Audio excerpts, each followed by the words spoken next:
Yes. I want us to continue the journey from there. All right. So what happened? That's where you got the awakening. That's when you got to see, a lot of black people. That's where you felt being among your own kind. Yes. For all that time of your life. Yes. So what happened after that? So, again, and as I had mentioned earlier, I was still struggling with the fact that I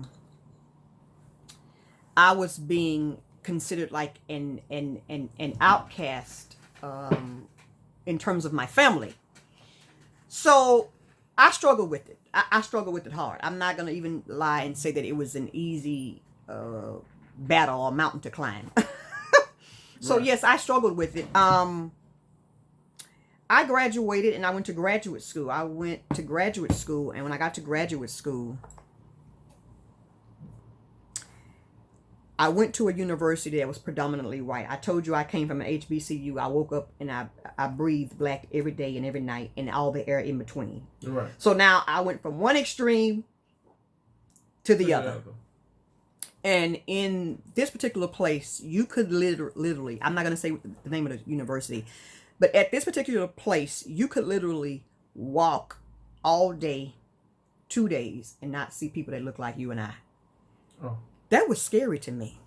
You got scared? I got scared. What made you scared? You think somebody was going to hurt you? No, because I came from one extreme to the other. There was no middle ground. And it was new. It was so new. It was so new and unfamiliar. Right.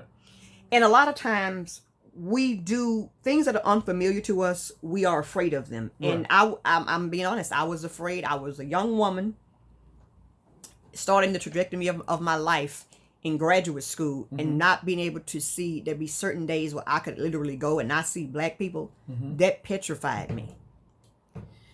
But I'm resilient. Right. So what do? I began to seek out everything black. Yeah. So the Black Student Union that was on campus, other small black groups on campus, when they would have study groups, you know what I would do? I would look at, because they would post the study groups for different courses in the Student Union building. And I would go there and I would see which courses, if they correlated with mine. Because they may have several study groups with the same class. Right. Because there'd be more than one class. Right. And so I would go to those study groups because I wanted to see which ones were all black. Right. Yeah. So I basically tried to submerge myself in everything black that I could for that short time that I was there. And I ended up meeting different people that came from other HBCUs like Fisk, Tennessee State, Alcorn, what was the other one? Jackson State, Wiley. And they were actually on this particular campus as well. And all those that I listed are other HBCUs. Right. And so that little family also became a unit outside of, let's say, school activities, right, if you will. And that was refreshing. I mean, I'm still friends with some of them to this day. Some of them to this day. My angst there, I really didn't struggle with, I'd say, religion or my traditional social norms there, because I just said I wasn't going. I wasn't going, and I didn't. Now, some of the people that I met from other HBCUs, a lot of them came from the South themselves, and Southerners perpetuate a lot of these religions. And so they would be saying, girl, you want to go to church? No, I got it. You gonna sleep in? Yeah, I'm sleeping in. I'm sleeping in, because as a kid, I remember a lot of times that my Saturdays and Sundays would be taken up. I never really had time for myself. And you know what I love seeing here in Ghana, which is direct contradiction to what I see if I'm ever back stateside in damn America, or just thinking about my childhood. What is it?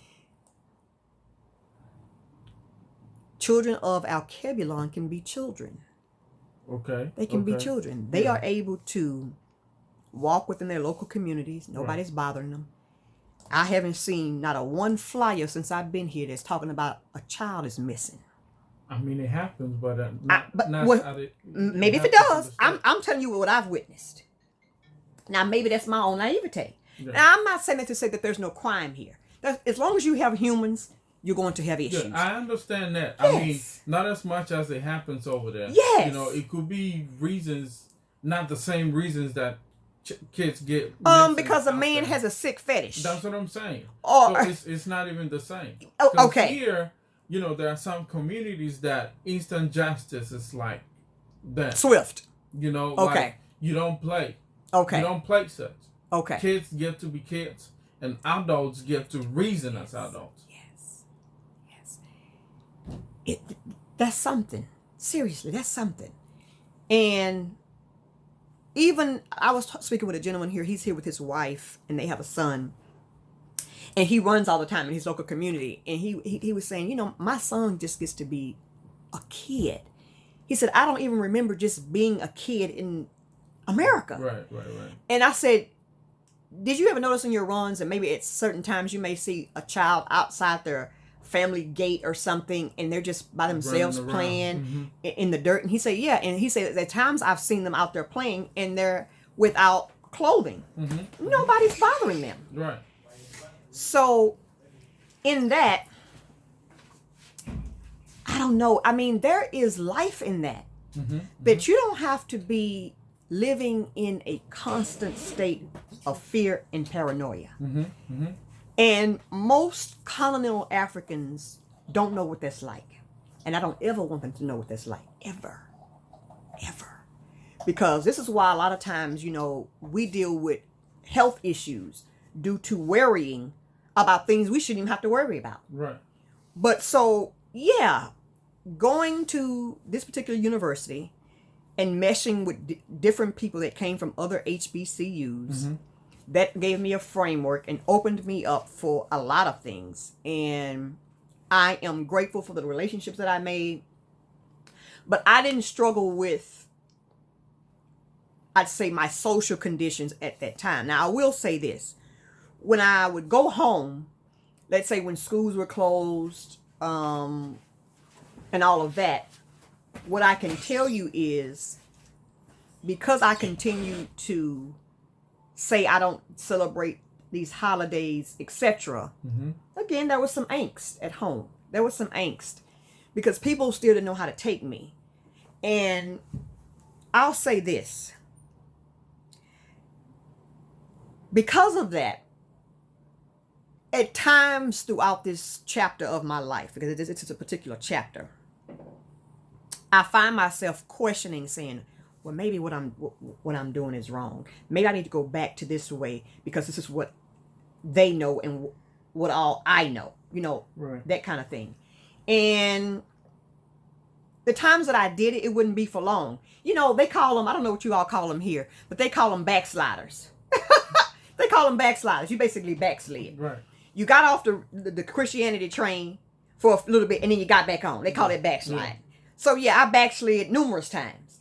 But the truth still was in me, and I continued to,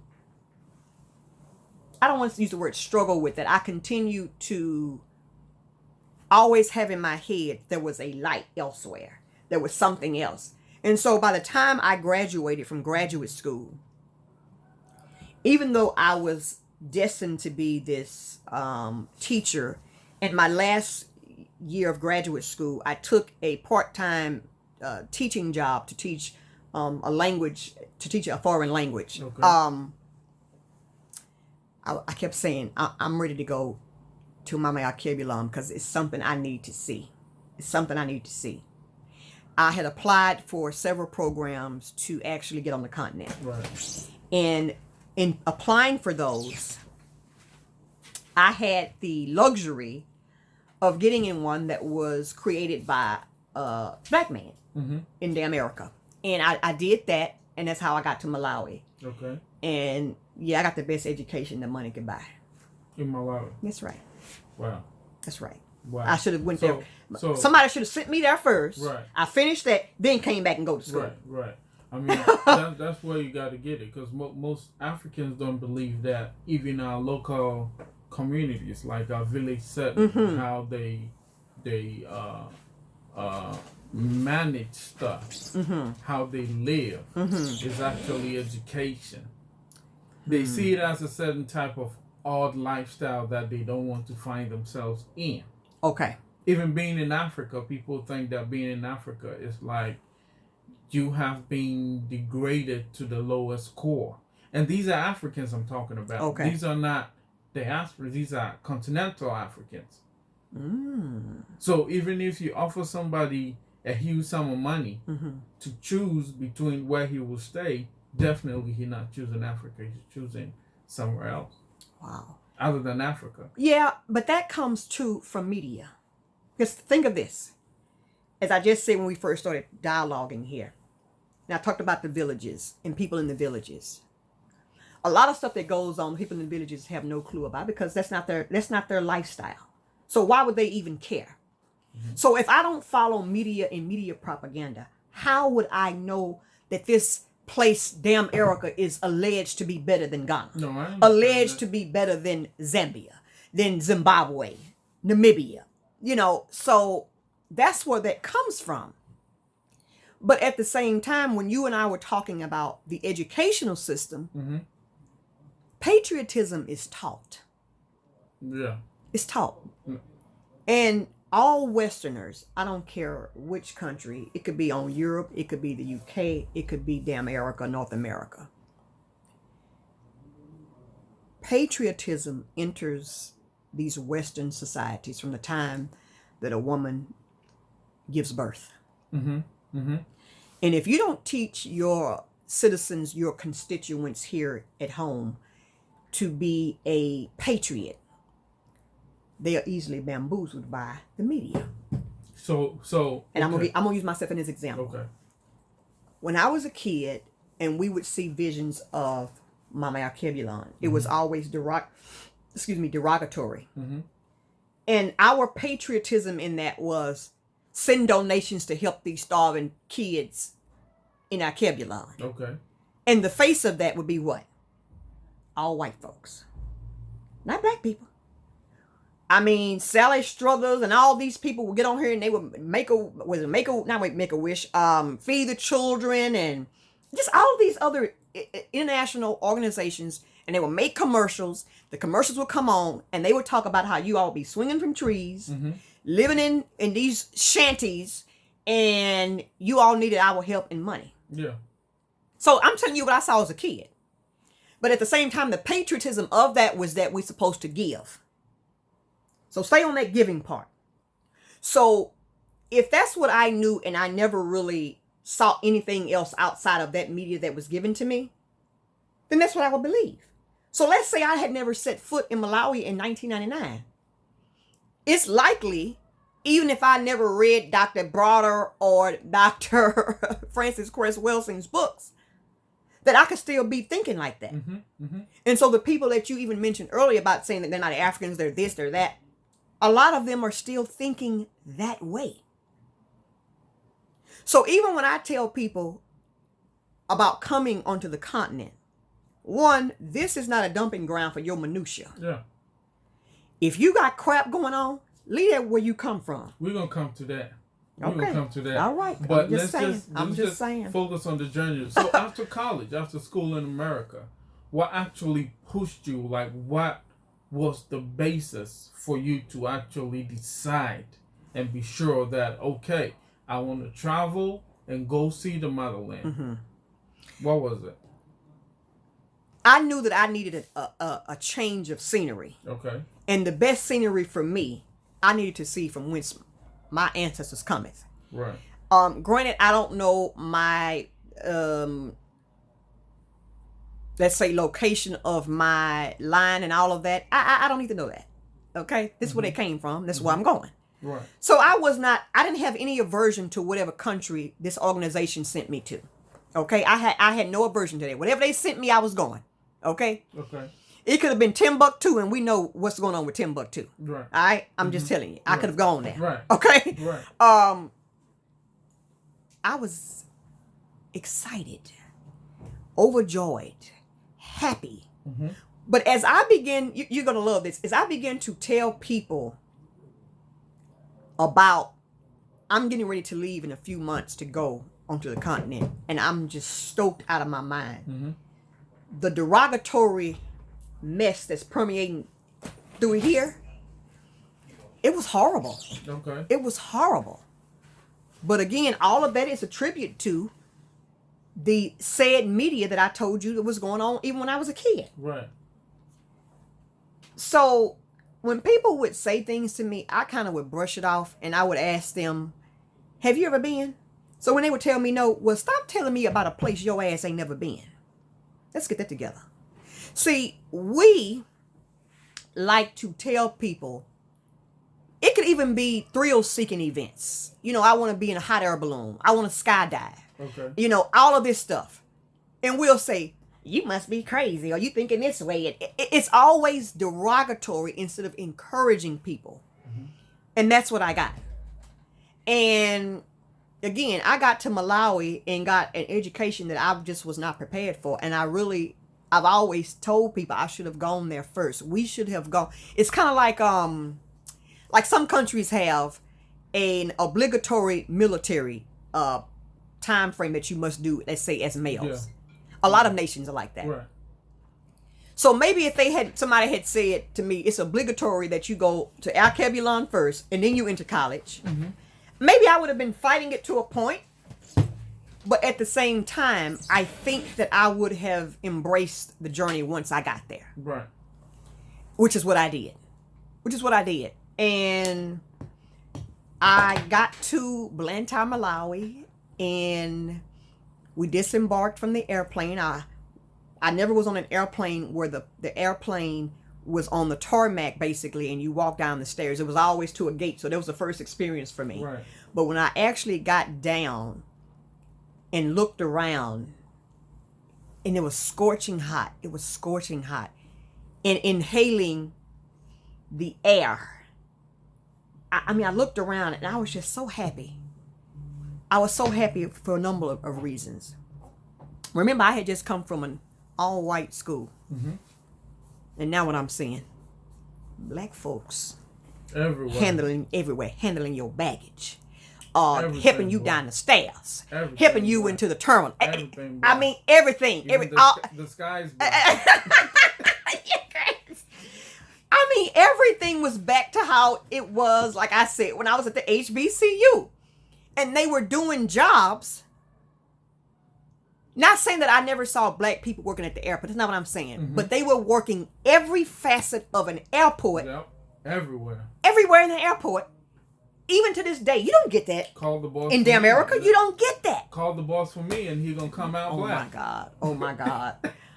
You don't understand what ignited in me. Right. That I'm telling you, I was a young woman and I'm just happy, excited, elated, crying. And my colleague who was with me, she was like, why are you crying? Child, I'm trying to take in all of this. Will you just leave me alone? No, and then it's funny. It was, well, she was older than me. Mm-hmm. But even when we were on our bus to get to our lodging, I didn't want anybody talking to me. They kept talking to me. I'm trying to look out my window on my side and just inhale all of this. Everything. Yes. All the beauty. She keeps talking. I said, can you just please stop talking to me? Let me just I need you to stop talking to me. I'm trying to take, and I really couldn't articulate what I'm trying to do, but at the time, but I was just saying to her, I'm trying to just please stop talking to me, And it was, let's just say it was interesting. She of course took offense, like I was being rude. I just need you to shut up. You have talked to me on the airplane. Mm-hmm. We've talked in between changing flights from Joburg to going to Blantyre. I need some me time, okay? So I can accept what I'm getting right now. And it was fascinating. So, like, some of the pictures that I remember as a kid, like watching women carry things on their head. I mean, I really thought that was fake. That was real. Mm-hmm, mm-hmm. I really thought it was fake. Because again, I'm thinking about the propaganda machine at times. I'm just thinking, they're just making this stuff up. Those women are not doing that. No, they are. No, they are doing that. And they skilled. Now, I got plenty of stories because I tried to carry water on my head. Damn, that broke my neck.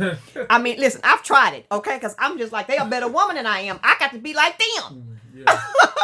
I mean, they not. Yeah, I wouldn't say they are better women. Well, I'm talking about in terms of strength. Right. Yeah. Strength. Yeah. Yes, they are. Yeah. I mean, I watched women in my school where I work at the school there. These women were giving birth with no anesthesia. They weren't screaming, doing all this stuff. Just chill. Just doing their thing. Have you ever seen a horse give birth? No, I haven't. Well, a horse does not scream. Okay. She's very meek. Okay. Low key, push it out. And I'm like, why is it that we in the West sit here and we're screaming like somebody is knifing us? Wailing. Yeah. yes. Like somebody is. Oh my goodness. So all of that was just foreign to me. That is so foreign to me. Mm-hmm. But man, did I embrace everything. But what I also found was a lot of lies too.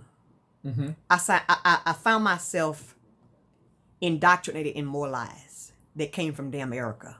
Yeah, while you were there. Yes. So while you were in the States, the things that you believe or understood being African was not actually what it was when you got to the land. Most things, yes. Most of the things. Most not things. Everything. Not everything. Most things. Agreed. Yes. And what are some of the things that you felt that you were pro-black, super black, whatever, back in the States, and you got here and it's a whole nother story. It's not even close to what you thought. Religion. For one. Mm-hmm. Clothing for two.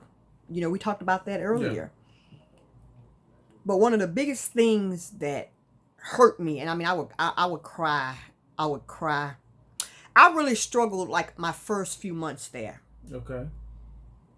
Because a lot of the hypocrisy was killing me inside. I was literally dying inside. Before you said the greatest hypocrites were parents, but I think it's the church. Well, church perpetuates parents. I mean, there it is. Okay. There you go. I only say that because, and maybe, I don't know if your house, when you were growing up with your siblings and stuff, you grew up this way, in terms of do as I say, not as I do. When we know the reason why you have children right here in Ghana that can speak 3 and 4 languages at the age of 8 is because of what's this right here? Right. Eyesight. Mm-hmm. And auditory. Your vision in there. And auditory. Right.